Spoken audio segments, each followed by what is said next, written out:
is going on, true crime fans? Gather around, grab a chair, let's talk some true crime.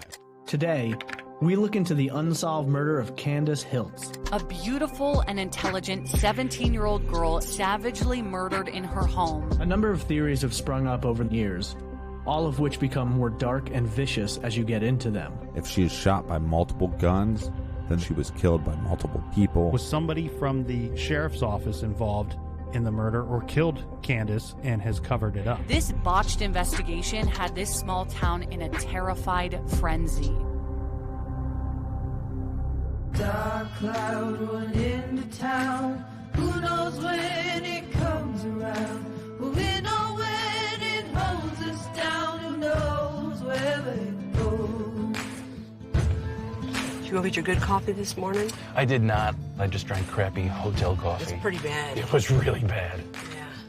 What'd you think when you read this? Well, this one, because of the age of the victim, is particularly sad. I mean, this is a young girl. It feels like she was the star of the family. Graduated from high school early. She's a girl in a little town that wanted to grow up and go away and do something big with her life. And she ends up shot inside her own trailer. Abby and I are here in Fremont County, Colorado, where back in 2006, a bright, young 17-year-old girl named Candace Hiltz was found brutally murdered with her baby girl just a few feet away. The viciousness in this murder, the excessive violence, and a baby left at the scene. I mean, this is something out of a nightmare. I know. Candace was shot 7 times with multiple firearms, dragged to her room, and then stuffed under her bed. And while investigators suspected that her brother may have killed her, many in the media and the community suspected the investigators themselves. You have two completely different stories, the story of the sheriff's department and the story of the Hiltz family. James, Candace's older brother, who suffered from multiple mental health disorders, was a pretty easy target. Multiple family members all say James Hiltz was not the murderer. Podcasters, the TV shows, they all point at crooked cops committed the murder. Candace's family said Candace Hiltz had an altercation with an officer. She had seen him taking envelopes from drug dealers around got town. into a heated argument. He left the house enraged. There is allegations of corruption. I don't know where that story's going to take us. But this is the police department's chance to really be honest with us and let the facts land where they may. Candace's mother has been haunted for 15 years, not only from the loss of her daughter, but also because of her distrust of law enforcement and the suspicions that her own son was involved. For her, for Candace, for this whole community, we need to take a hard, unbiased look at this case and sort out the rumors from the facts once and for all. We're the first people who has the real case report, the real witness statements, the real crime scene evidence available to look at. I feel like we're going to figure out what happened. You're an optimistic fellow. I think we're good at what we do.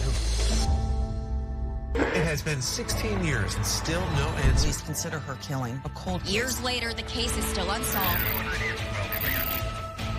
I've chosen cold cases from across the country and teamed up with the best detectives to solve them.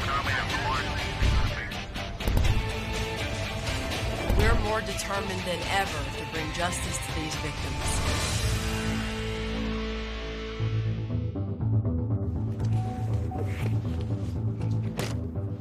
Good morning. Morning. Nice Derek to meet Irvin, you. Under Sheriff Fremont Nice to County meet you. Sheriff. Pete Carson. Rasmussen, Detective. Derek. Pete, Nice to meet you. Pete, were you here in 2006 when this happened? I was not. I didn't come to Canyon City until 2007. This case has left a black cloud over this office. The investigators were dealing with rumor control, social media, podcasters that will do a story on this case without any of the facts. With your guys' assistance, we will be able to bring closure to this entire case, completely open and completely transparent. And I think that's going to satisfy a lot of people.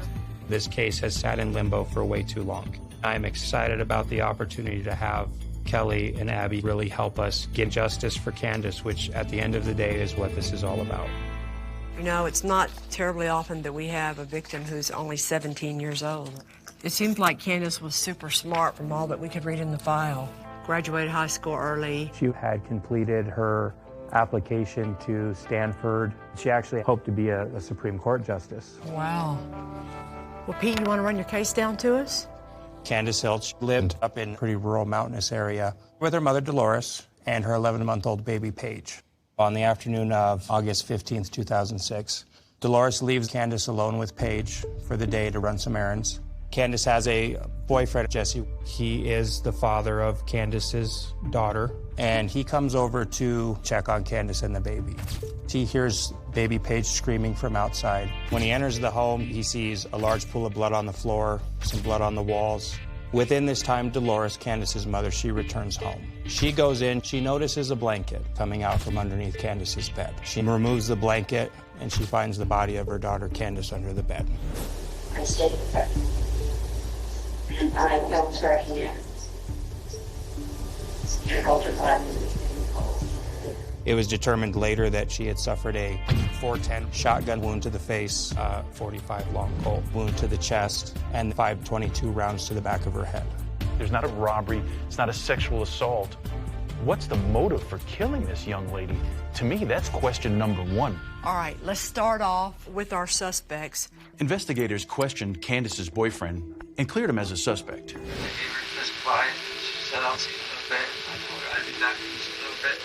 And while Candace's family later changed their minds, at first, the only person they suspected was her brother. You mean the one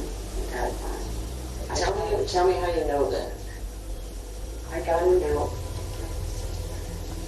So we're going to start with James Jimmy Hiltz.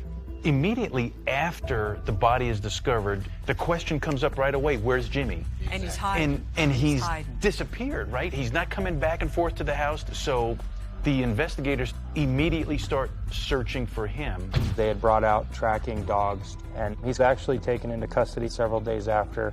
Candace's older brother, Jimmy, suffered from severe mental illness. He was delusional and he heard voices in his head. At the time, he had recently separated from his wife and his kids, and he was living homeless in the hills behind Candace's trailer.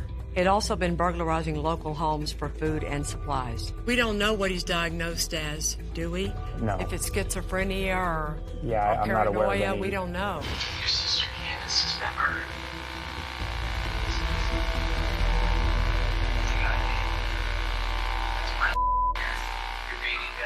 What about specifically issues between Jimmy and Candace? That argument over the family dog. The dog, Jax, barked at him every time he came around, would run after him, did not like James at all. The dog comes up missing, and she believes that he's responsible for why the dog is missing. There's some kind of altercation or argument over this dog. Dolores says, during this argument with Candace, this is the most angry and enraged he has ever been. After Candace's murder, her dog's remains were found nearby, shot 3 times with a .22 caliber gun, the same caliber as one of the guns that killed Candace. We've sent those bullets off for testing to see if they were fired from the same weapon. The thing is, there were 3 types of ammunition found in Candace's body. Now, would Jimmy have really used 3 guns to kill her? Or could it have been multiple shooters in a much larger conspiracy? Okay. So now we're going to put up Robert Dodd. You called him Robbie, huh? Yep. Yeah. He was in charge of the investigations unit at the time of Candace's death, so he would have been in charge of overseeing that investigation. If you listen to the podcast or other media, you might have heard the theory that members of the Sheriff's Department committed and covered up Candace's murder. Family said Candace Hiltz had an altercation of some sort with an officer at the sheriff's office about a week before she was killed. The family basically had brought up that law enforcement had come up to the family house to investigate the burglaries and then had the verbal altercation with Candace. But Candace became belligerent. And she was about to report drug payoffs, right? Yeah.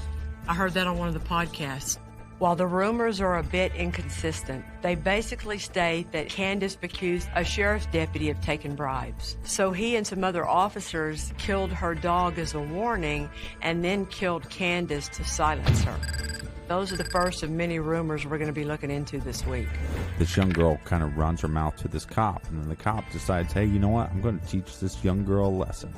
And that lesson is, we're going to murder you. As wild as the conspiracy theory sounds, we do know that Dodd engaged in suspicious behavior after the murder. What's the date of our storage unit discovery? December 2016. Dodd had a storage unit, and the payment on that unit lapsed. So the contents of that unit were then sold to a third party by the name of Rick Ratzlaff. And when Rick goes into that storage unit, he finds bags of evidence. So he then notifies local law enforcement, and he also made a phone call to local media. Okay. It blew up like wildfire. It was immediately pointing fingers at the office for covering up Candace's murder. An investigation into Dodd by the Colorado Bureau of Investigation found that he not only mishandled potential evidence, he altered Candace's case file after it was discovered.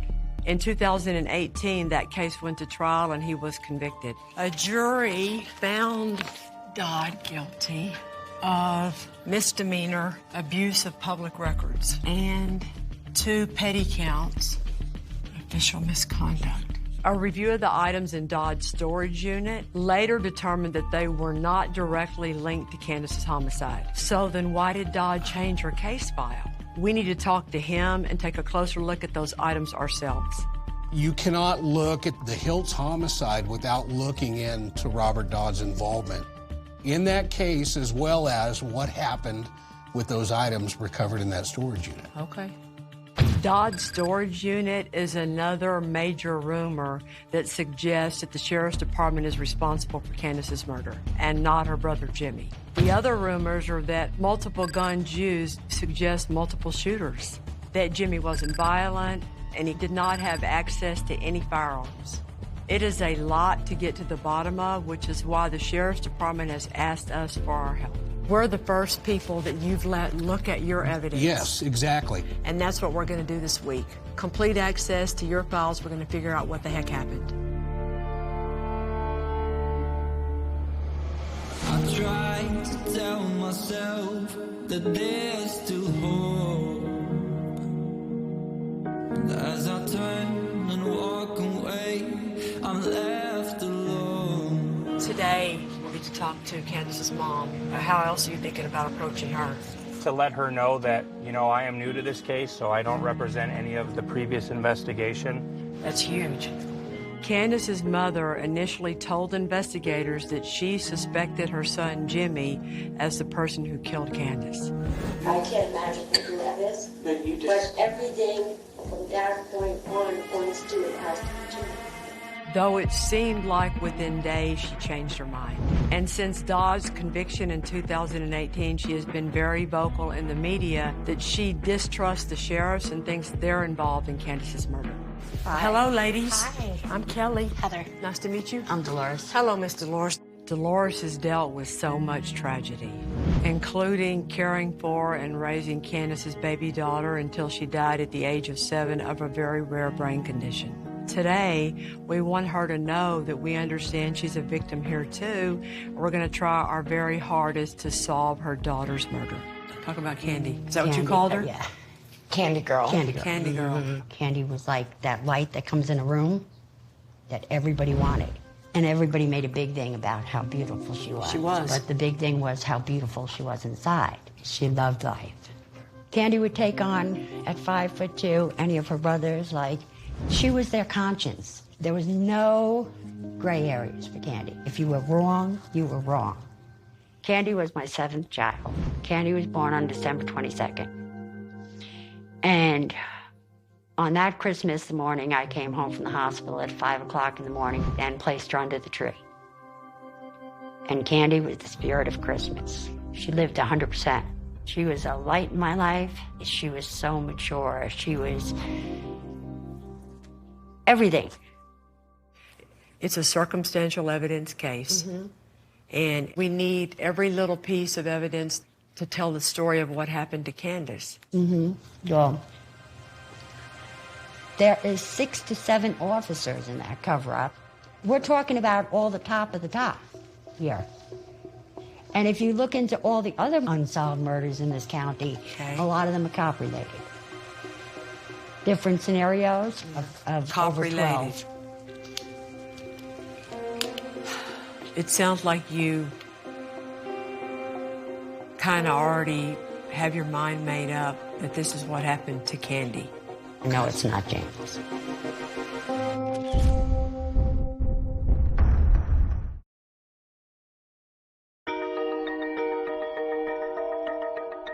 We don't want to leave any stone left unturned. We want to be able to answer every question that you have.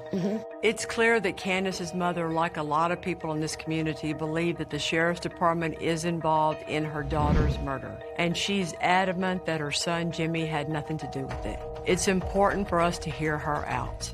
Jimmy had had a drug and alcohol problem after his father died. And he was broken from reality and he was suicidal. But he was afraid of all of us. And he had, at one point he said to me, "Where's my mother?" And I said, "I'm right here. Let's get you in the state hospital and let's get some help." And he'd run. How much does he remember about what happened? It's all scattered. All he remembers is that he was hallucinating and everybody was after him. Okay. Jimmy's been in a mental hospital since right after Candace's murder, so we're not going to be able to talk to him. That means that Dolores might be our best chance at trying to understand any potential motive Jimmy might have had. And while we don't want to cause her any more pain, we have to ask her about it. Okay, let me read this to you. This is from an interview with you, typed up notes. Some 6 days before the murder, Jimmy comes home to get some food. He had not been welcome in the home due to recent conflicts. That's a lie. Disagree It's a lie. with whatever you want. Suspect had not been welcome in the home due to recent conflicts with Candace and the mother. So you and Candace, you're saying not That's true? a lie. So I marked that off. It also talks about in here how you see Candace and Jimmy get into a fight over her dog. Candace accuses him of harming the dog because the dog didn't like him. No. You say not true? No, that's Okay. totally not true. She wouldn't even bark if Jimmy came up. Dolores is denying the reports that there was any bad blood between Jimmy and Candace, which contradicts what she said back then. The day after Jax disappeared, Candy walked out of her room and said, "Did you do something to Jax?" He said, "No." And she said, "You better not. You better tell me where Jax is. You took Jax away from here. Where's Jax?" And he said, "I didn't do anything," and took off out the back door. Maybe Dolores doesn't remember. Maybe she's blocked it out. Maybe Jimmy's conflict over the dog had nothing to do with Candace's murder. In any case, I don't think that any of us can understand the pain that she's been through or how she's managed to deal with it. We don't know right now how all this is going to play out, but when we get all done with this whole investigation, what if the answer here, we come to tell you that we don't think that your theory on what happened is right? Then I'll have to deal with it. Okay. Because you want the truth, right? Yeah. And Dolores, the one thing that I can promise you is that I will look at all of the evidence and the facts. And remember, no one hates a bad cop more than a good cop does. I think that what we all have to keep reminding ourselves is that not only did she lose a child, which is the hardest thing any parent could ever have to go through, but she is, more importantly today, the mother of a suspect. And I think that right now that's her priority, and I can't even blame her. But at the same time, I'm trying to get her to tell us the truth. And I've never really had to deal with this exact kind of situation before. Hello. Talitha, this is Under Sheriff Irvin with Fremont County Sheriff's Office. How are you? If we're going to tackle the rumors about Candace's murder, the best place to start is with a big rumor about the cops' alleged motive. I was hoping to meet up with you sometime today. Would you be available? Yeah, I could do that. All right, we'll see you there. We've tracked down one of Candace's closest friends, Talitha. The question is, does she know anything about the alleged confrontation with that sheriff's officer or anything about Jimmy's potential motive? Talitha? Hi. Nice to meet you. Yeah, nice to meet you. What can you tell us? Sad situation all the way around.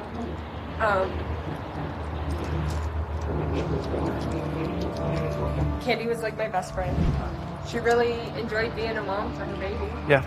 So she was doing her homeschool. She was going to end up going to college. She was so smart. No drugs, no nothing. Candy was kind of like break the mold, you know. Dad, as an outsider just learning about it, I hear all these wild stories about Jimmy back in the day. Did you see any of that? So Jimmy was pretty off his rocker. What do you mean off his rocker? Wearing pots and pans as shields, and he was pretty delusional. So it was like natural. When all of this stuff happened, that was the first thought that everybody had was Sure. like, Jimmy killed her. I think, in fact, the police reports probably all read that. What about you? What did you think? I knew Jimmy had the capability. I mean, He literally didn't know what was going on. Okay. What would Jimmy's motive be to kill his sister? The only motive that we could have thought was delusions, that he didn't know it was her. Okay. Because he was hallucinating. Talitha doesn't seem to know anything about Jimmy and Candace fighting over the missing dog. Of course, with his psychological issues, you have to wonder if he really needed much of a motive. So that's a big challenge investigating a suspect who's suffering from mental illness. It's even harder to know what they're capable of. We're looking at the big picture. We're looking at Jimmy. We're looking at the whole rumor that cops were involved, because it's never been addressed. Yeah. There's very much a culture up there, a distrust for police officers and cops in general. So when all of this stuff happened with Candy, Dose was saying the cops had to have some sort of involvement. I don't know, I struggled always to believe it. Because, like, what is a 17-year-old girl, and why would a cop want to come kill? Yeah. And the only thing that changed that was when Dodd had all the stuff. Like, what was Dodd fighting? And then it was like, okay, maybe she's not crazy. Talitha doesn't know about Candace's alleged altercation with an officer and only suspected cops after the news broke about Dodd's storage unit. Thank you for talking with us. I really appreciate that. At this point, we're not much closer to figuring out our killer's motive, rumored or otherwise. We're just gonna have to keep digging.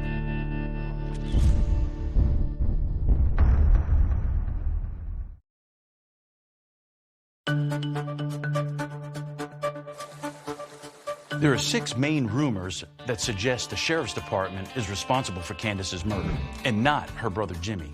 The first we're chasing down is the rumor about the sheriff's department's motive, that Candace accused an officer of corruption.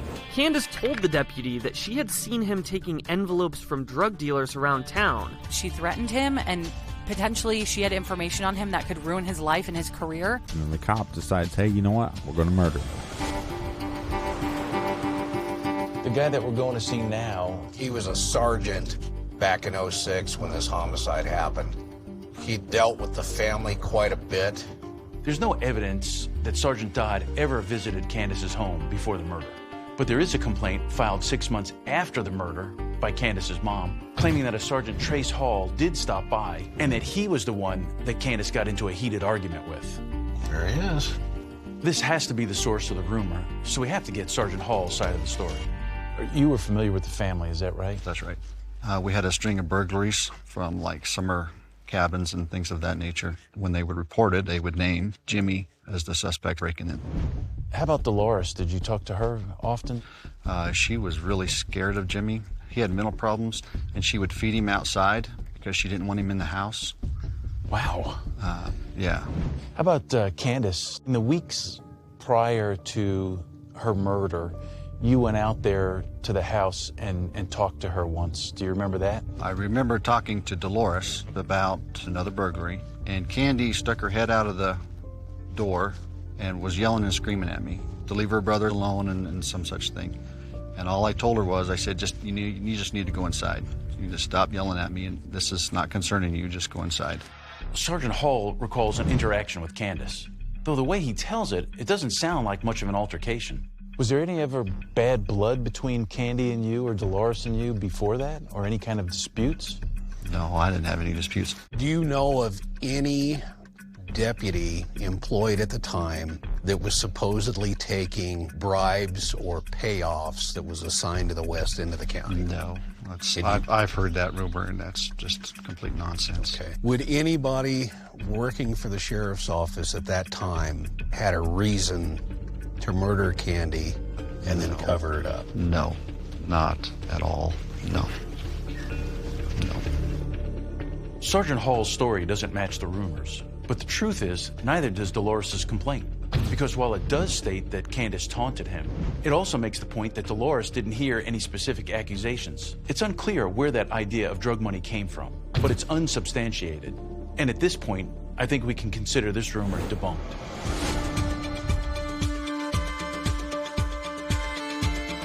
You want to just meet me down there in the parking lot? Would that work? Yeah, that'd be perfect.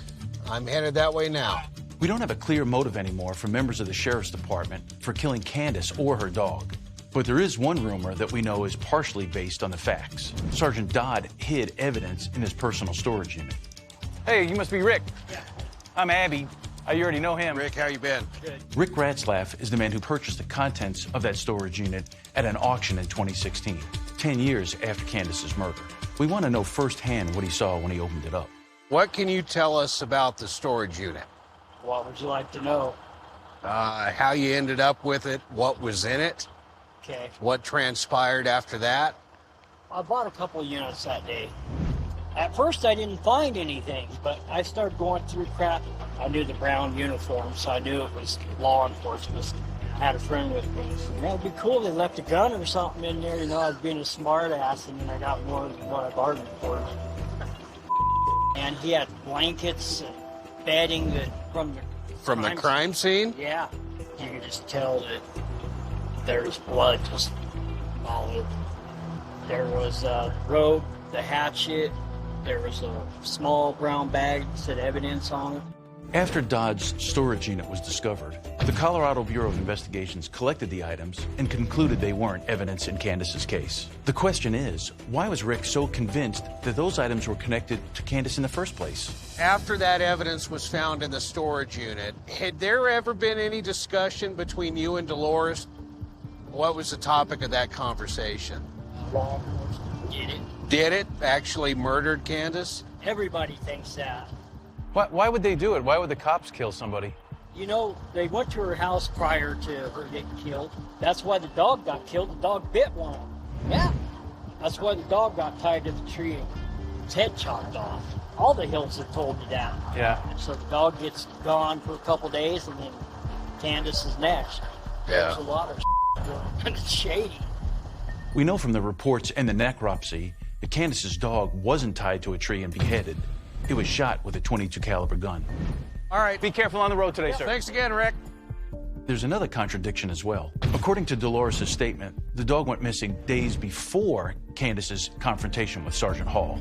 So it couldn't have bitten an officer. Plus, when it was likely killed, no one at the sheriff's department would have had a motive to harm it. Candace hadn't confronted anyone yet. It looks like we can knock off this rumor as well.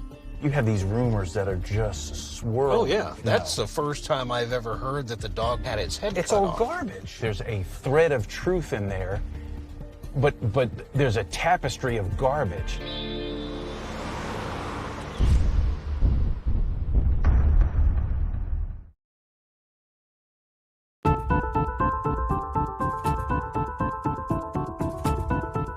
We're confident that we've eliminated some of the rumors regarding the Sheriff's Department's possible involvement in Candace's murder. But like the podcasters, we still have a lot of questions about the items recovered from Sergeant Dodd's storage unit.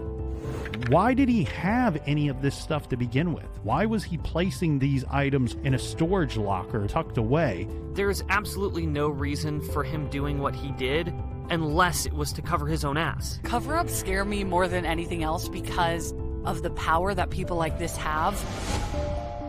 I think one person that we can't escape talking to is the former sheriff, Jim Biker. Okay. He's the sheriff at the time of the investigation with Dodd and the storage shed.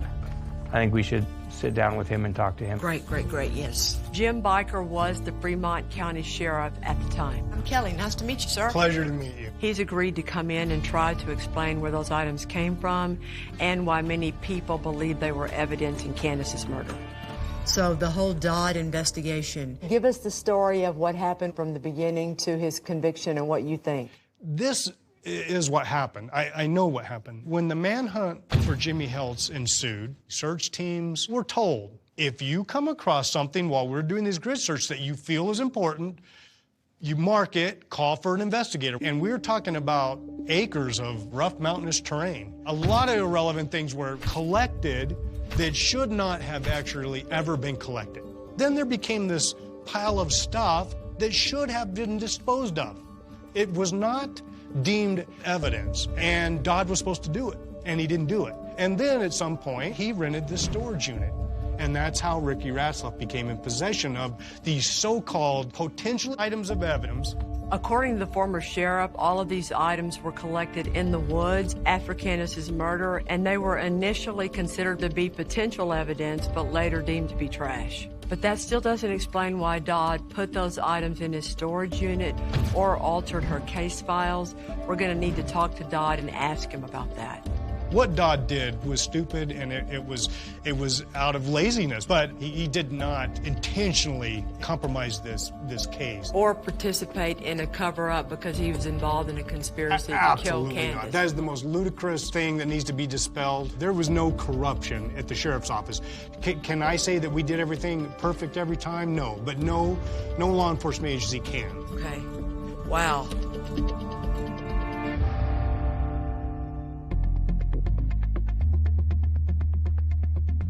So former Lieutenant Robert Dodd has agreed to pick up the phone and talk to us, huh? Yes. I can still remember the newspaper articles, the social media just blowing up and basically crucifying him. We have some hard questions to ask him. Perfect.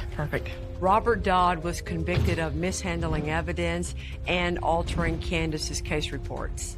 While the evidence in Dodd's storage unit was not related to Candace's case, the reports certainly were. Hello. Hey, is this Robert Dodd? Yes, it is. It's time we speak to Dodd, who's never spoken publicly about any of this. Mr. Dodd, characterize how that evidence got to be in your storage unit. Well, it's embarrassing. What occurred was, in the Hiltz investigation, there had been a search on some federal land. A bunch of his property was brought back, and I said, "What's this from?" And I was told, "It's nothing. It's just a bunch of trash." So I set it aside, and that was mistake one.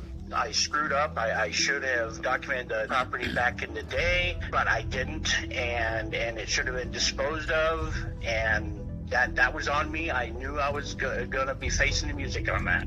Dodd's story matches the sheriff's, but the real question is, what was any of it even doing in his personal storage unit? And then around that time, we were also starting to work with Kansas City Police Department. We were going to combine units and move our office. A bunch of stuff that I didn't know what to do with, I put in storage. And some of that was the junk. We had no idea that they put it up for auction. Can I ask you a little bit, Mr. Dodd, about the report itself? Oh, yeah. That's the most serious thing that I was charged with. And I was going, okay, I'm going to need to explain where the stuff comes from. So I was going to go ahead and do the report that I should have done some time ago. You added to it, is that correct? If you want to say putting something on a blank piece of paper, that's exactly what I did. Okay. Dodd's excuse is that he's retroactively trying to document the items and explain where they came from. It sounds like the only thing he was trying to hide was his sloppy work 8 years earlier. And if you think about it, if that evidence really did implicate himself or law enforcement, why wouldn't he have destroyed it? If it was that important, you'd think he'd make sure it didn't get auctioned off to the public. Nothing that transpired in my situation is directly connected to the homicide of that teenage girl. I am embarrassed for the mistake I made with the property. I feel guilty about talking about this because we need to focus on Candace. Dodd's story makes sense. He screwed up and he's admitting it. But before we can eliminate this rumor for good, we need to examine these items ourselves. The report states that these items are not directly linked to Candace's homicide, but this is too important to get wrong. Okay, so pick out one piece or box at a time. We'll see if it comes into our world of Robert Dodd's storage stuff, and we'll try to follow the trail. All right, so I have a Mexican-style blanket. That's in the mix. Now, we care about this because once upon a time, everybody said this was the blanket that covered up Candace, right? Supposedly, yeah. There was a blanket that was recovered in the storage unit. Now, Dolores says that this is the blanket that Candace's body was in. And what color is it? This says pink and black. Okay. Not the scene blanket, not green, right? Correct. It did not come from the Hiltz scene. Okay, put that one up then. We're through with that one. What's that one? Dirty rope. Once upon a time, people were saying that this dirty rope had blood on it, remember? And then it connected back to Jax the dog. The unit also contained a bloody piece of rope. This may have been the one that was used to tie Jackson to the tree. I don't see any stains on this. Yeah, I don't see anything. Okay, so the red stains are another exaggeration. We know these items were all sent to CBI and came back negative for blood. It seems like the only thing that they are evidence of is misinformation and speculation. What's that one? So this is one decorative axe Okay, so that's the axe. Now, rumor and speculation was that the axe had blood all over it. And that's the axe that cut the head off the dog. The dog got tied to the tree and its head chopped off. All the Hills have told me that. A hatchet was recovered in the storage unit, and Dolores says that it was a weapon that was used to kill the family dog. Yeah, and I'm going to go ahead and say no on that. I don't think you could cut anything with that. Maybe that's why they called it decorative, rather than useful. The objects reported in the media are here, but the incriminating details are all wrong. It's like Dolores and the media heard the contents of the storage unit and then jumped to make all this speculation connecting it up to Candace's case. Since Candace wasn't killed with a hatchet, it must have been used on her dog, right? No, the dog was shot. It's all wrong. That's it, right? Yeah, that's it. So all the rumors we've addressed on the board and turned them into nothing. All right, man. Great. Thank you for bringing all that down here. I think it's time that we eliminate the rumor that Sergeant Dodd was hiding evidence in Candace's case once and for all. And it's time we shift our focus back on Jimmy Hiltz.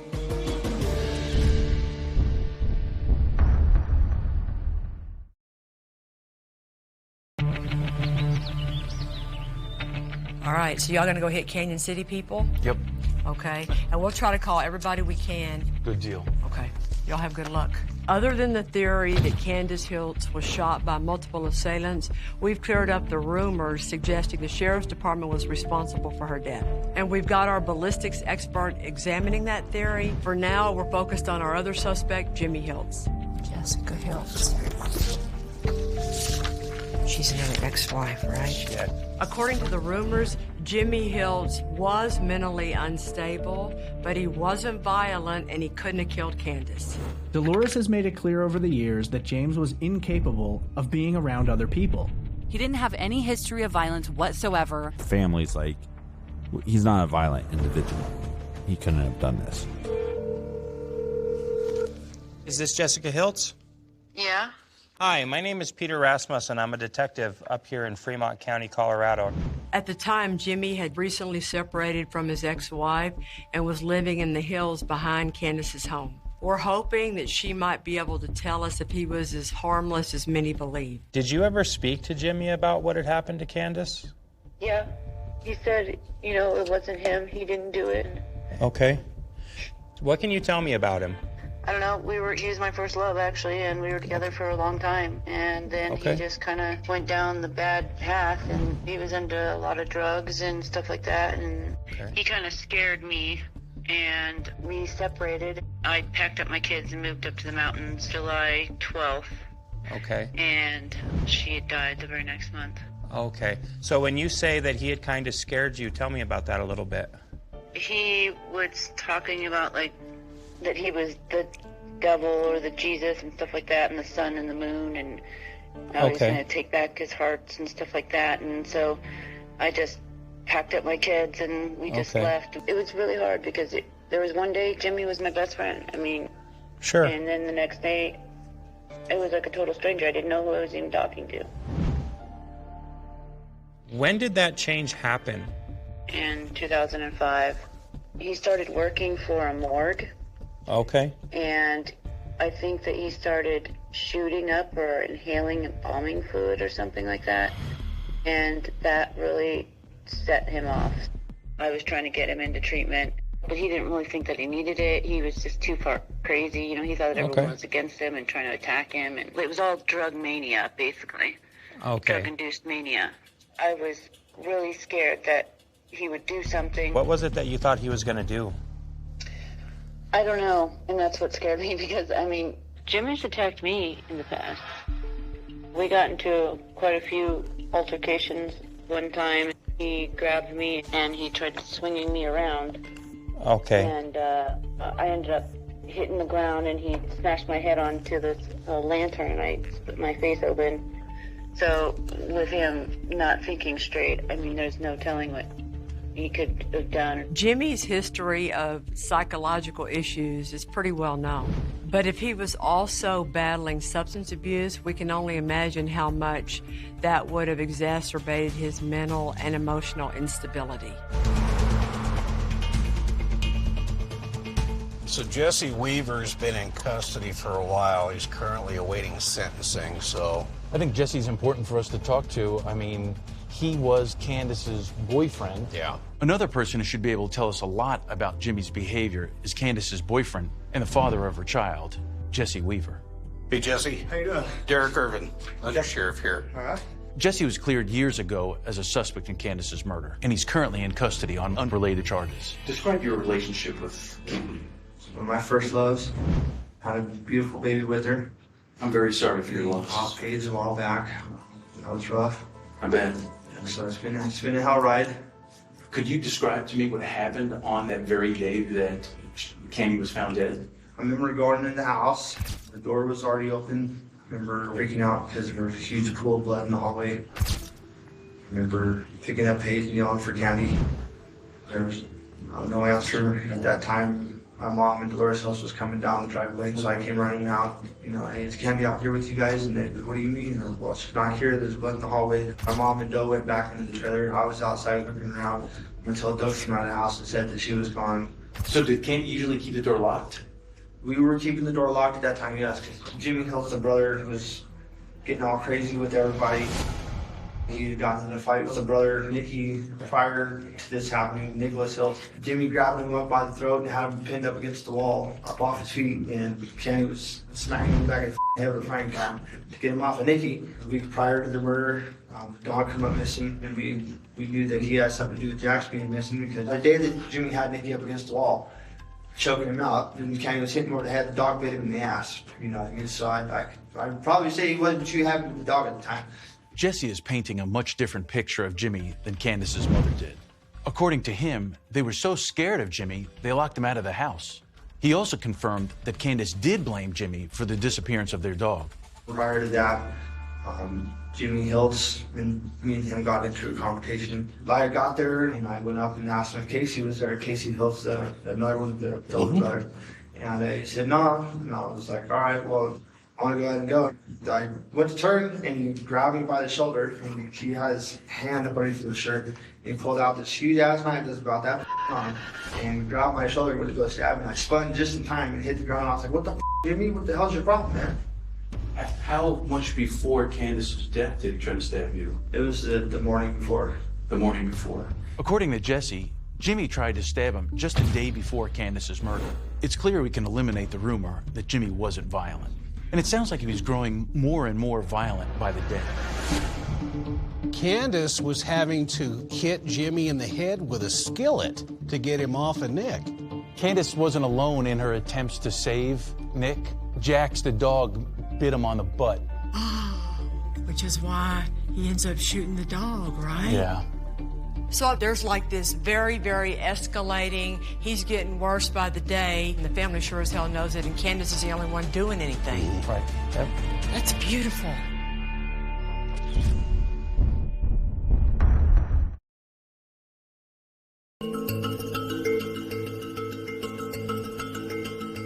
So our murder day is August the 15th, 2006. Candace murder. We've just learned that in the days before Candace Hiltz's murder, her brother Jimmy was becoming increasingly violent, had been locked out of the home, and was suspected of harming the family dog. According to the podcast rumors, Jimmy did not have access to any firearms. Candace's autopsy showed that she had been shot with a shotgun, a medium caliber handgun, and a small caliber handgun. James Hiltz didn't own any handguns or guns of any kind. Where is he coming up with these 3 guns? There's a lot of questions here.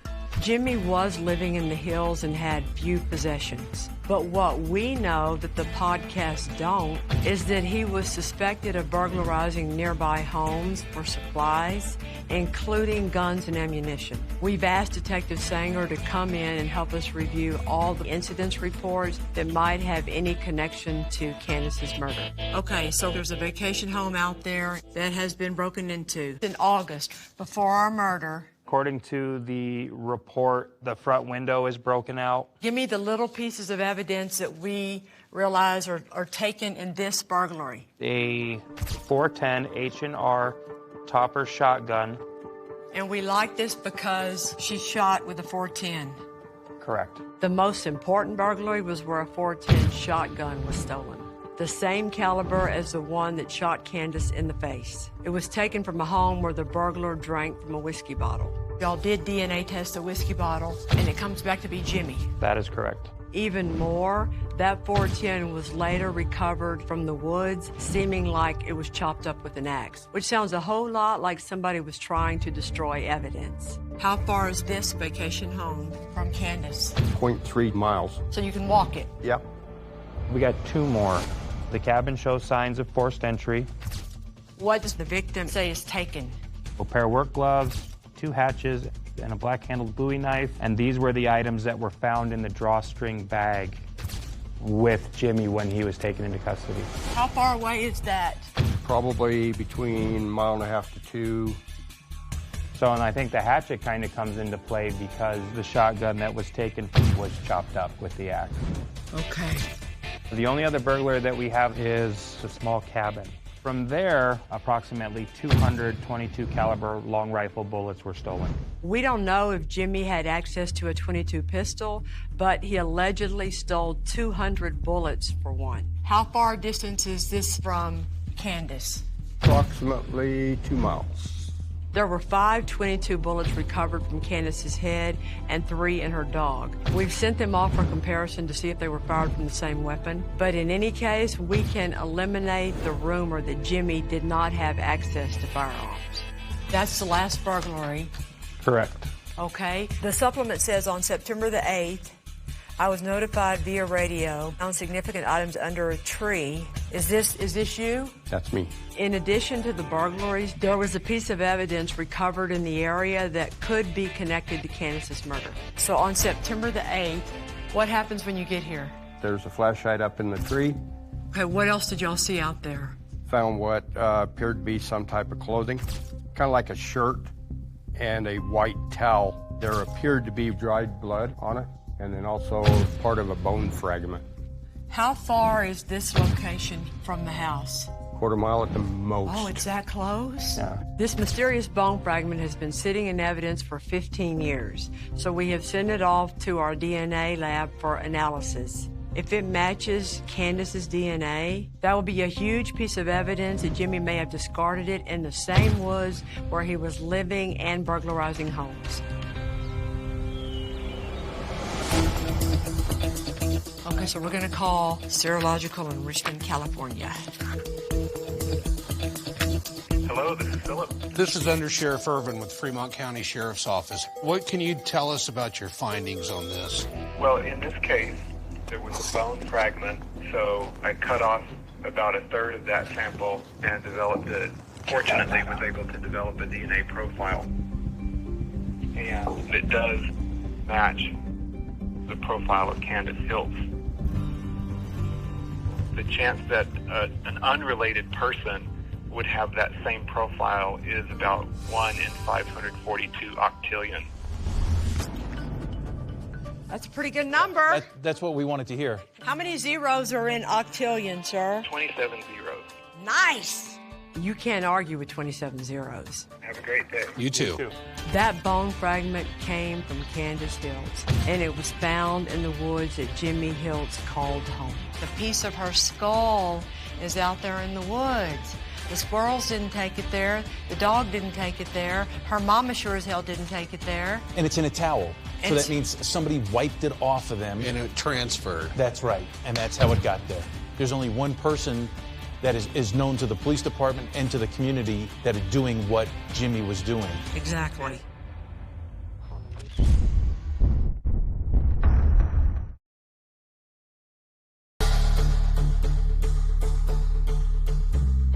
I spent a lot of time looking at crime scene pictures, trying to put this together in my head, and I've got a lot of questions, and I'm really hoping that the layout is going to help us answer those questions. I just want to make sure that if we only have one shooter, how in the hell do we explain how there's 3 different types of ammunition that end up in Candace's body?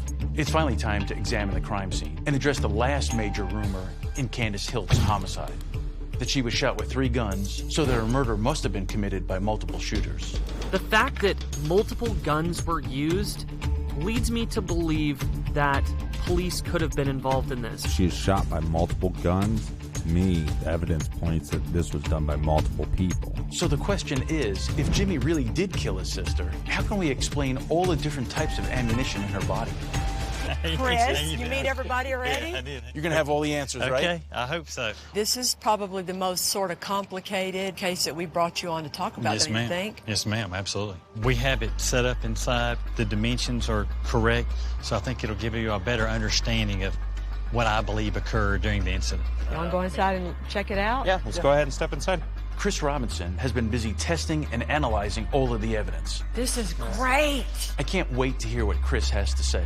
The key thing I want y'all to understand, there's some confusion about there's a 410, and then there's a 45 Colt, and then there's a 22. Some people are thinking there has to be 3 guns here. No, the 45 Colt shot shell that shot her in the chest, and then the 410 wadding and pellets that were found in her face can be fired in the same shotgun. Just one gun firing 2 different cartridges.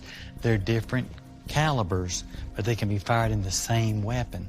That weapon only holds 1 round in it at a time. So you fire the first shot and then put another live round in it so it'll function again. So I think if we look at Jimmy as being the suspect, and we know he's done these burglaries where he literally went shopping in all of these people's cabins, it's just whatever he grabs, and that's what he's using in terms of ammunition. We know Jimmy's DNA was found at a burglary where a 410 shotgun was stolen. And now we've learned that that weapon is unique. It can also fire the 45 round that was found in Candace's chest. So it wasn't 3 guns, it was 2. A 410 shotgun and a 22 caliber pistol. I've created a copy of my report that I generated when I reviewed the evidence. As you can see, I matched the 5 bullets from her head. All of those came from the same weapon. And if you look at the bullet from the dog, you can see that it has the same rifling measurements. It has the same landing groove structure. I believe that the bullet from the dog came from the same gun that was used to kill her. That right there is Because huge. if that's the case, that directly links the dog to the murder. The fact that the same gun was used to kill Candace and her dog supports our theory about Jimmy. That he shot and killed the dog, was confronted by Candace about it, and days later turned that same gun and that stolen shotgun on her in a fit of rage. So the first 2 would be with the, a 410/45, 1 to the face, 1 to the chest. Now she has to be turned over because all 5 shots go into the head, ending up in the right sinus area toward the base there. So there's no point in turning her over unless if you bring a blanket or a comforter in here. The easiest way to get her on it is roll her over, right? Okay. So you roll her over onto the blanket Okay. to where she's face down. But not dead. But not dead. So she's still moaning and in pain, So which just to come justifies finish her off. the 5 more. You're going to come over here and go pop, pop, pop, pop, pop. Her bone fragment that we're linking to his camp, that bone piece came from her head. So that had to get on him or his stuff as he's dragging her down. Or as the he's hall. rolling her up.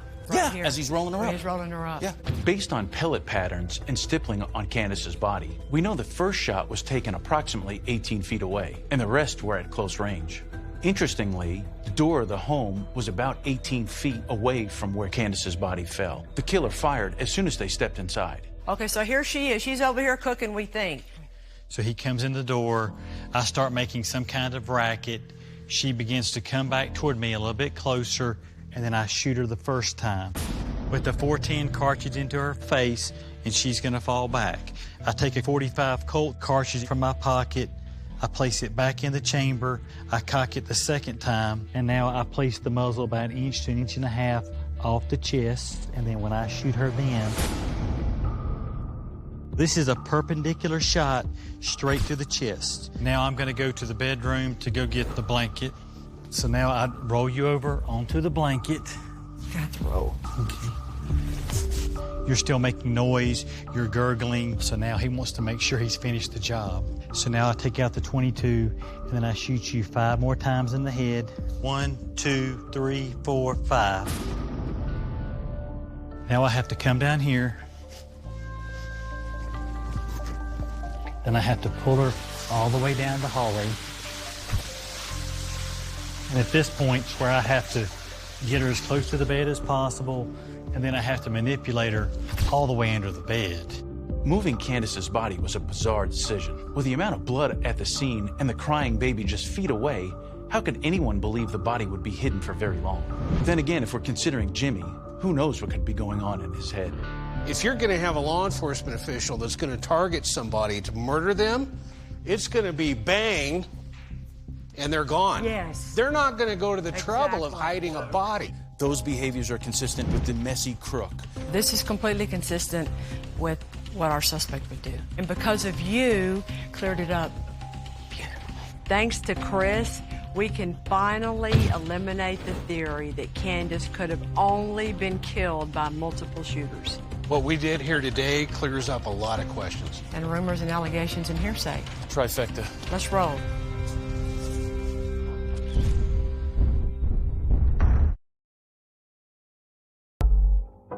This case was really, really hard and sad, and I just feel so horrible for this whole family who has been going through the ringer for so many years. But I think there's enough nuggets that if investigated correctly, that I think that this family can get justice. The witnesses were all talked to. We got to talk over the ballistics evidence with Chris Robinson. We got our DNA results back.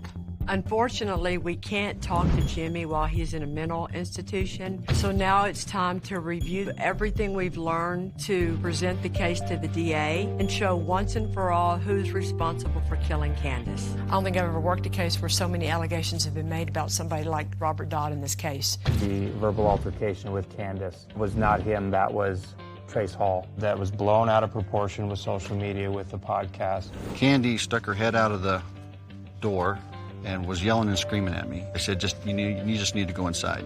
For what he's done, absolutely he's accountable, which was the storage shed and accessing that report. I mean, and he's paid that debt. I screwed up. I should have documented the property back in the day, but I didn't, and it should have been disposed of, and that was on me. What Dodd did was stupid, and it was out of laziness, but he did not intentionally compromise this case. I mean, there was absolutely no evidence recovered out of that storage shed that was directly tied to the Hiltz case back in '06. I have a Mexican-style blanket. What color is it? Pink and black. Okay. Not the scene blanket, not green, right? Correct. He's certainly guilty of making some bad decisions, but I don't think there's any question that he's not a suspect in this case. It's really one of the most ludicrous theories that I've ever seen working on a case. Yeah. All right. You got all these little pieces about Jimmy. He was pretty delusional. So it was like natural. When all of this stuff happened, that was the first thought that everybody had, was Sure. Jimmy killed her. In the whole wide world, who was mad at Candace? And what all was he mad about? The dog, kicking him out of the house, locking him out of the house, pulling him off of her brother, he's strangling him. Who in the Hiltz family was holding Jimmy accountable except for one person? Just Candace. Jimmy grabbed him up by the throat and had him pinned up against the wall, up off his feet, and Candy was smacking him in the back of his head with a frying pan. Your next thing you're going to talk about is the crime scene. The scene itself. When you look at the crime scene, it's an act of rage, it's anger. Now I take out the .22, and then I shoot you 5 more times in the head. It's covered up very sloppily and poorly. Who's going to stick her under the bed like that? Only a crazy Somebody that's got some issues going on. How's that covering up anything? The weapons that are taken, the ammunition that's taken in the burglary we know he committed is the same type of ammunition that is used here. Probably the most important piece is he had a reason to kill that dog, and we know the gun that killed that dog is the same gun that killed Candace Hiltz. It has the same rifling measurements. It has the same landing groove structure. I believe that the bullet from the dog came from the same gun that was used to kill her. You tell your DA all of that, and you connect up the dots with all your burglaries and the dog being found. All those pieces point right back at Jimmy. And then you add on the cherry on top. There was a bone fragment, and it does match the profile of Candace Hiltz. Where you have Candace's piece of bone found where and who's it connected to? Connected to Jimmy. That's where he's sleeping and staying and living and hiding out and running. That's Jimmy's universe, and that piece of bone fragment is out there where Jimmy's sleeping. Seriously? The evidence in this case is strong, and it had a lot of mud thrown at it over the years. I think that we have done a very thorough job of clearing out all the mud and all the rumors and all the gossip and all the podcasters' opinions about what they think happened and shown it all to be worthless. And when you focus the evidence and the hard light of truth, there's only one answer here. And I think that when Derek and Pete go present this case to their prosecutor, they're going to come back with a good answer. All right, man, go sell it. Go sell it.